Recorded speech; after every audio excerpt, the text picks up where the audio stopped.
Hello everyone, શિયાળાની સિઝનમાં આપણા દરેકના ઘરમાં કંઈક ને કંઈક ગરમ અને હેલ્ધી વસાણું તો બનતું જ હોય છે.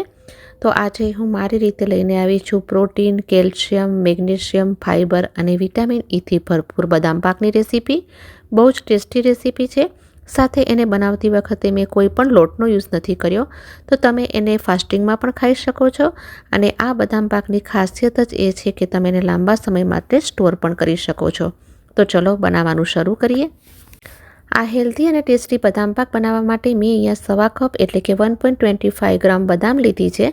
બદામ તમે તમારા ટેસ્ટના હિસાબે ઓછી વધતી કરી શકો છો અને બદામ તમે કોઈ પણ લઈ શકો છો જે તમારા ઘરમાં અવેલેબલ હોય. ઘણા લોકો બદામને બોઇલ કરી એની છાલ નીકાળીને બદામ પાક બનાવે છે, પણ આપણે બદામને બોઇલ કરીને બનાવશું તો એ વધારે સમય માટે નહીં ચાલે અને જલ્દીથી ખરાબ થઈ જશે. પણ આ રીતે આપણે એને બનાવશું તો એ લાંબા ટાઈમ માટે ચાલશે. હવે મિક્સી જારની અંદર બદામને એડ કરી દઈશું અને એને ગ્રાઇન્ડ કરવાની છે. બદામમાં તેલનો પોર્શન વધારે રહેલો હોય છે, એટલે જો એકસાથે બદામને ગ્રાઇન્ડ કરી લેશું તો એમાંથી તેલ રિલીઝ થઈ જશે. મિક્સીને પલ્સ મોડ પર રાખીને આપણે બદામને ક્રશ કરવાની છે. તો બદામનો આ રીતે ફાઇન નહીં પણ કોર્સ પાવડર બનાવવાનો છે. 2 વારમાં એને પીસીને મેં તૈયાર કરી લીધું છે. તો અહીંયા આપણે એને રેડી કરી લીધું અને એને હાલ પૂરતું સાઈડમાં કરી લઈએ. ત્યાં સુધી આપણે બીજી તૈયારી કરી લઈએ. એક પેન લેશું, એમાં એડ કરશું ઘી. તેલનો યુઝ નથી કરવાનો. જે કપથી માપીને સવા કપ આપણે બદામ લીધી છે એ જ કપને માપીને 3/4 કપ ઘી નાખશું. વજનથી જોશો તો 100 થી 150 ગ્રામ જેટલું છે. આપણે પૂરું ઘી એકસાથે નહીં નાખીએ, જેમ જરૂર પડતી જશે એમ નાખતા જશું. પણ આમાં ઘી સવા કપથી વધારે જશે, ઓછું નહીં જાય, એ વાતનું જરૂરથી ધ્યાન રાખવાનું છે. અહીંયા મેં 20 ગ્રામ જેટલો ગુંદર લીધો છે. ઘી ગરમ થતાં જ ગુંદરને નાખી દઈશું અને ફ્રાય કરી લેશું. ઘી જો સારી રીતે ગરમ નહીં થયું હોય અને ગુંદરને નાખી દીધો તો ગુંદર સરસ રીતે ફૂલતો નથી અને એમાં હલકી પણ કચાશ હશે તો એ પણ સારી રીતે ફૂલશે નહીં. થોડી વારમાં જ ગુંદર સરસ રીતે ફ્રાય થઈ ગયો છે તો એને નીકાળી લઈએ અને એમાં જ એડ કરશું બદામ. એને પણ હલકી ફ્રાય કરી લેશું. બદામના બેનિફિટ્સ તો બહુ બધા છે, બધાને ખબર જ છે અને હેલ્થના માટે આ એક મેઇન ઇન્ગ્રીડિયન્ટ છે. થોડી વારમાં બદામ પણ હલકી ફ્રાય થઈ ગઈ છે. એને પણ એક પ્લેટમાં નીકાળી લઈએ. હવે અહીંયા મેં સૂકું નાળિયેર લીધું છે, એને મિક્સી જારમાં એકવાર ક્રશ કરી લીધું છે. તમે ચાહો તો આની જગ્યાએ ડેસિકેટેડ કોકોનટ પણ લઈ શકો છો. ગેસની ફ્લેમને બંધ કરી લેશું અને એને 1 થી 2 મિનિટ માટે ચલાવી લેશું, જેથી એનું કાચાપણું દૂર થઈ જાય અને હલકો ગોલ્ડન કલર લઈ લેવાનો છે. ત્યાં સુધી ફ્રાય કરશું. હવે ફ્રાય થઈ ગયું છે. એક મોટી કઢાઈ લેશું, એમાં 2 ચમચી ઘી એડ કરશું. ઘી હલકું ગરમ થઈ જાય, બદામનો પાવડર એડ કરશું અને એને પણ શેકી લેશું. ગેસની ફ્લેમને લો ટુ મીડિયમ જ રાખવાની છે. તમે ઘીનો યુઝ કર્યા વગર પણ બદામનો પાવડર શેકી શકો છો, એટલે કે ડ્રાય રોસ્ટ પણ કરી શકો છો. ઘી નાખવાથી એનો ટેસ્ટ પણ સરસ આવે છે અને બદામ પાક લાંબા સમય માટે સ્ટોર પણ કરી શકશો, એટલે કે ખરાબ પણ નહીં થાય. હવે વચમાં હું થોડું ઘી એડ કરીશ. આપણને જેમ જરૂર લાગશે તેમ એડ કરતા જશું. જો તમે મારી ચેનલ પર નવા હોય તો એક નાની રિક્વેસ્ટ છે તમને. આ ઇમ્યુનિટી બૂસ્ટર બદામ પાક બનાવવાની મેથડ થોડી પણ પસંદ આવી હોય તો પ્લીઝ મારી ચેનલને સબસ્ક્રાઈબ કરવાની છે. અને જેમણે પહેલેથી જ મારી ચેનલને સબસ્ક્રાઈબ કરી છે તેમનો ખૂબ ખૂબ ધન્યવાદ. આ બદામના પાવડરને વધારે ટાઈમ માટે પણ શેકવાનો નથી.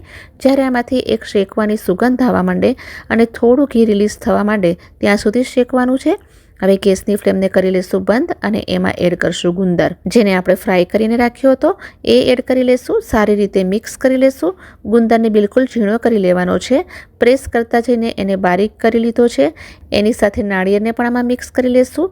સારી રીતે બધી જ વસ્તુઓને મિક્સ કરી લેવાની છે. લીધેલી બધી જ વસ્તુઓ કાચી નથી, એટલે એને વધારે શેકવાની જરૂર નથી.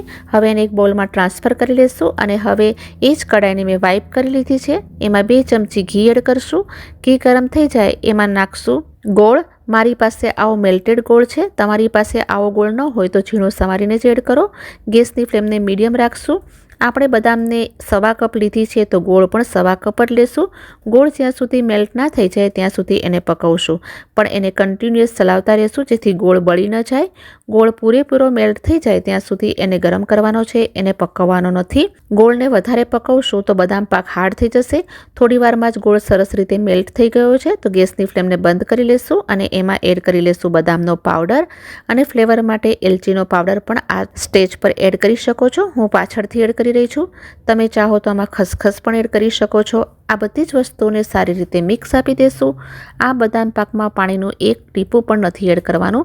જો ગોળને મેલ્ટ કરતી વખતે થોડું પણ પાણી નાખી દીધું તો આ બદામ પાક વધારે ટાઈમ માટે નહીં સ્ટોર કરી શકો અને જલ્દીથી ખરાબ થઈ જશે.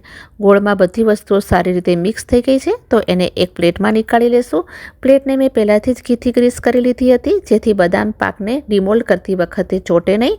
હવે એને સારી રીતે સ્પ્રેડ કરી લેશું, એક સમાન લેવલમાં કરી લેશું. તો જુઓ, સરસ રીતે એક સમાન લેવલમાં કરી લીધું છે. હવે એના ઉપર એડ કરીશ એલચીના દાણા અને બદામ જેને આપણે ફ્રાય કરીને રાખી હતી એના નાના પીસીસ કરી લીધા છે. હું અહીંયા એટલે બદામના પીસીસ એડ કરી રહી છું કે જેથી જોવામાં પણ સારું લાગે અને આપણે બદામ પાક જ બનાવ્યો છે. તમે ચાહો તો કાજુ અથવા પિસ્તા પણ એડ કરી શકો છો.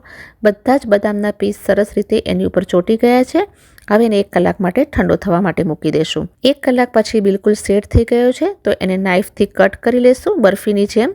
તમે આની જગ્યાએ આના લાડુ પણ બનાવી શકો છો. આ બદામ પાકને આગળ મોંઘામાં મોંઘી મીઠાઈ પણ ફેલ છે. ખરેખર બહુ જ ટેસ્ટી બન્યો છે.